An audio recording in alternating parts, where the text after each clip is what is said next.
1500 francs CFA. Oui, vous m'avez suivi. J'ai bien dit 1500 francs CFA. Il y a de cela très très longtemps.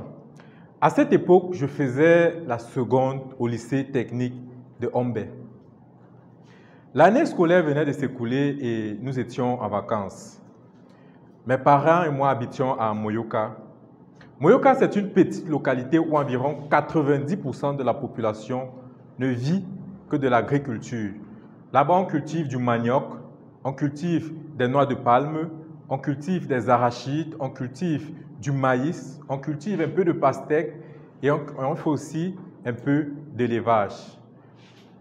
Pendant les temps de classe, on allait à l'école et pendant les vacances, on allait presque tous les jours au champ. Mon père avait un grand champ de manioc et on avait aussi planté un peu de palmiers. Pendant les vacances, nous étions censés aller dans ce champ presque tous les jours. Cependant, moi, j'allais au champ peut-être 1 ou 2 fois par semaine. Je préférais aller travailler dans cet atelier qui était tout juste en bordure de la route. Cet atelier de soudure. J'avais pour habitude de travailler dans cet atelier pendant les vacances. Dans cet atelier, on fabriquait des pousse-pousse pour des agriculteurs. On réparait des camions qui transportaient des produits de champ. On faisait des carrosseries. On fabriquait aussi des fours à charbon. On faisait des grillages pour des barbecues. On faisait des portes métalliques. On faisait des antivols et on faisait toutes sortes de bricolage. Il y avait des jours où on était très, très occupé, surchargé même. Et il y avait des jours où on n'avait presque rien à faire, disons rien à faire. Et des jours comme ça, on allait se coucher sous le manguier, on allait se mettre à l'abri sous le manguier qui était juste à côté. Et là-bas, on dormait un peu. Et ce qu'on aimait beaucoup plus faire là-bas, c'était de bavarder. On parlait de Bill Gates, on parlait de Dangote. Il y a certains gens qui disaient que rien que la moitié de l'argent de M. Dangote pouvait acheter toute l'Afrique. Il y a quelqu'un en particulier qui aimait toujours dire que chez M. Dangote, on ne dort pas sur des lits, mais qu'on dormait plutôt sur des ballots d'argent. Et il disait que dormir sur des ballots d'argent est 1000 fois plus confortable que dormir sur des matelas. Et cette personne-là, tout le monde était d'accord avec lui. Et c'est ainsi qu'on passait toute la journée à bavarder, on se discutait, on se disputait. Non, toi tu as tort, oui, toi tu as raison. Non, non, non, non, c'est faux, c'est faux. Non, non, non, non, tu mens. Et on passait toute la journée à discuter et on rentrait le soir étant très, très fatigué. Plus fatigué même que les jours où on avait eu à travailler. Et en plus de cela, on rentrait les poches étant vides. Laissez-moi vous dire que les jours où on était vraiment occupé, les jours où on était actif, à la fin de la journée, je recevais 500 francs qu'on paye. Ces 500 francs, je les gardais jalousement pour que pendant l'année scolaire, au début de l'année scolaire, que je puisse m'acheter des nouvelles paires de chaussures ou alors des nouveaux vêtements. Et les jours où il y avait peu d'activité, je ne recevais aucune paye, je n'avais rien du tout. Alors un jour plutôt calme, un jour plutôt ennuyant. Ce jour, il faisait tellement chaud. Mais ce que je me rappelle plus de ce jour, c'est que j'avais faim. J'avais franchement faim. Il était presque 15 heures et je n'avais pas mangé de toute la matinée. J'avais besoin au moins de 50 francs pour acheter des beignets sucrés chez celle qui vendait juste à côté. Mais je n'avais pas cet argent. Mon boss, le propriétaire de l'atelier, était déjà rentré et m'avait demandé de fermer l'atelier quand bon me semblait de rentrer à l'heure où je voulais. La seule condition qu'il m'avait laissée, c'était de bien fermer l'atelier avant de rentrer. Et à cet instant précis, à l'heure là où je voulais fermer l'atelier, quelqu'un est venu, une camionnette a garé et le conducteur est sorti de sa camionnette, s'est précipité vers moi et il a dit « Petit, tu es seul ?» En fait, le pare-choc de sa voiture était brisé au point où lorsqu'il roulait, ça traînait au sol. Et il m'a dit, si tu réussis à réparer cela, je vais te donner 1500 francs CFA. Lorsque j'ai entendu ce chiffre, mon cerveau a disjoncté. Je me suis mis à imaginer, je me voyais déjà en train de manger ce délicieux plat de couscous de manioc avec de la sauce gombo ou de la sauce de pistache qui ne coûtait que 200 francs CFA. Et en plus de cela, je me voyais aussi en train d'acheter une nouvelle paire de chaussures ou alors un de ces pantalons à la mode qui ne coûtait que 1000 francs. Alors, sans réfléchir, sans tarder, je me suis précipité, j'ai installé les équipements et je suis directement entré au fond de la camionnette sans même mettre au sol le tapis sur lequel on se couchait. Et pourtant, il y avait de l'huile de moteur qui avait coulé partout. Mais je m'en foutais. Je voulais absolument souder cette pièce et recevoir mon argent. Alors, je me suis directement couché par terre sur le sol.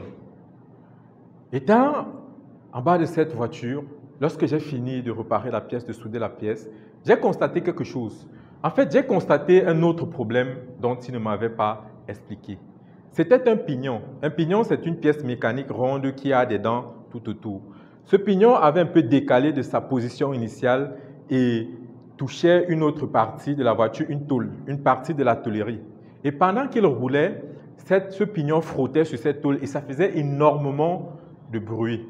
Ça faisait plus d'une année qu'il avait ce problème et qu'il n'avait pas toujours pu réparer. Vu que ce n'était pas difficile, j'ai donc jugé nécessaire d'ajuster cette pièce, ce pignon. Alors, lorsque le conducteur est revenu, le pare-choc était réparé. Il m'a donné 1500 francs comme prévu. Puis, il est entré dans sa voiture et s'est mis à partir. Et lorsqu'il roulait, il a constaté quelque chose. Le bruit ennuyant auquel il était habitué, ce bruit qu'il avait tellement tourmenté pendant plus d'une année, ce bruit qui l'avait tellement menacé, avait disparu. Alors il s'est arrêté, il a fait marche arrière et il est rentré au garage.